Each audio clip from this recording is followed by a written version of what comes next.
Warga negara Indonesia diminta untuk tetap berada di dalam rumah masing-masing demi keselamatan seiring memburuknya situasi di Sudan, dampak pecah perang antara Angkatan Bersenjata Sudan dengan milisi Rapid Support Force sejak Sabtu 15 April 2023. Bahkan Perserikatan Bangsa-Bangsa menyebut transisi kekuasaan di Sudan membuat situasi sangat memprihatinkan.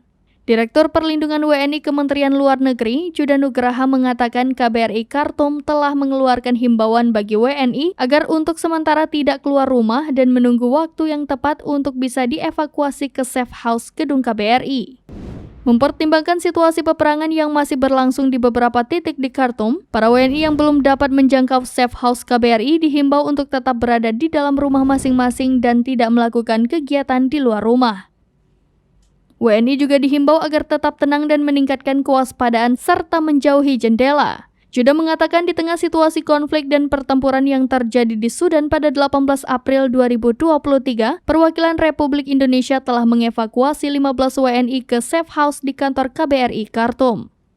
Sesuai data KBRI, jumlah WNI tercatat sebanyak 1.209 orang, mayoritas berdomisili di wilayah Khartoum dan sebagian di Wad Madani dan Port Sudan.